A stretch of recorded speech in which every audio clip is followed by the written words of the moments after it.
Alors Nice, c'est pas seulement une ville de retraités, pourtant on l'entend souvent, c'est la capitale de la French Riviera et qui est très tournée à l'international.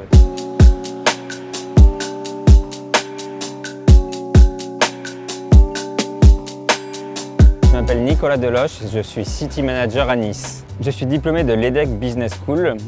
J'ai une première carrière en grande distribution en France et à l'étranger, avant de lancer mes propres sociétés à Paris en restauration, distribution et spiritueux. Ensuite, j'ai décidé de me lancer dans l'immobilier et c'est tout naturellement qu'on a décidé de relever le défi d'ouvrir le bureau de Mastéos Nice sur la French Riviera.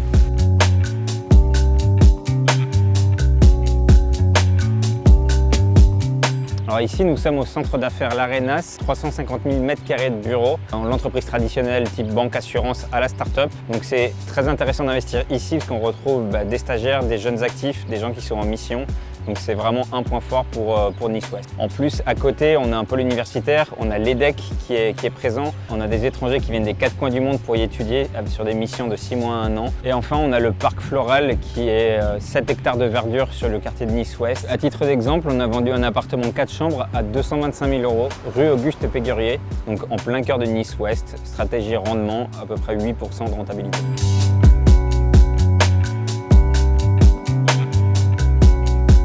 Alors nous étions à Nice Ouest, nous voici à présent à Saint-Roch. C'est un quartier rendement. C'est un quartier industriel mais qui a muté vers le résidentiel, très étudiant. On a 3 universités, le pôle Saint-Jean d'Angély, on a l'IAE, on a l'école de journalisme.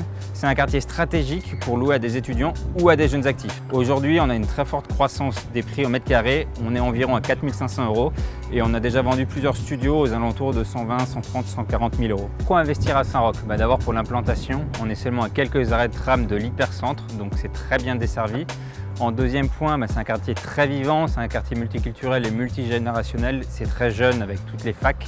Le dernier point, ce serait un point financier parce que c'est un quartier en croissance où vraiment on va faire des plus-values dans le long terme. On sort de la carte postale de Nice, on est très loin des clichés, mais on est vraiment sur une partie très authentique de Nice.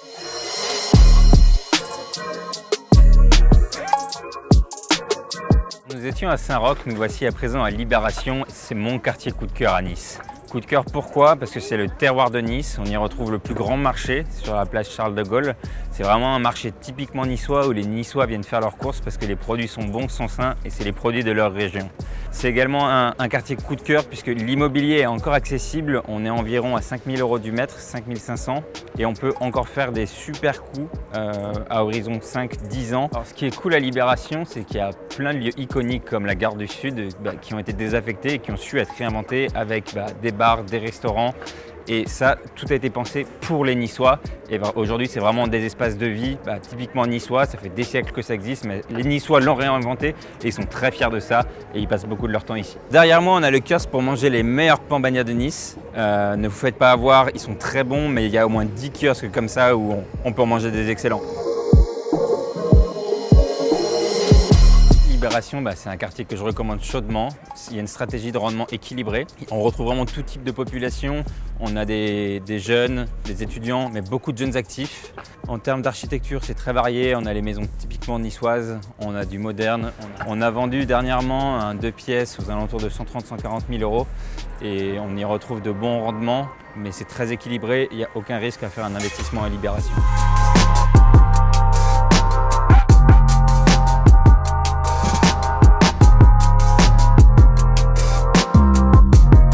Alors nous étions à Libération, nous voici désormais dans le vieux Nice, aussi appelé Nissa, la belle Nissa, pour l'influence italienne.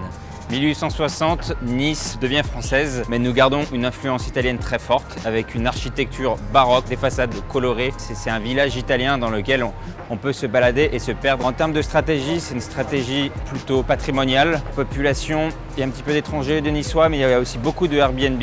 On retrouve le Cours Saleya avec le marché aux fleurs. On a toutes les spécialités niçoises. On retrouve les soca, évidemment toute la cuisine italienne. On a le glacier Fenocchio que je vous recommande, où on trouve tout type de glace. Alors ici, on a la spécialité niçoise, la soca. Donc c'est une galette à base de farine de pois chiche. Et à l'origine, c'était une spécialité italienne au Moyen-Âge et qui est devenue une spécialité niçoise.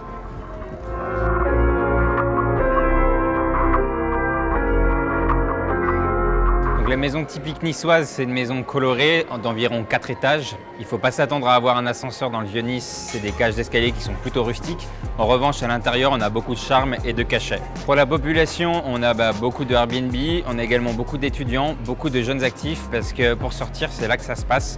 On a beaucoup de restaurants, de bars et surtout les discothèques qui font qu'on a une population très jeune qui adore venir dans le Vieux-Nice. Au niveau du prix, c'est environ 6 000 €, 6 500 € du mètre carré. On a déjà vendu pas mal de projets, des studios, des T2, entre 100 000 et 220 000 € à destination du Airbnb ou des étudiants.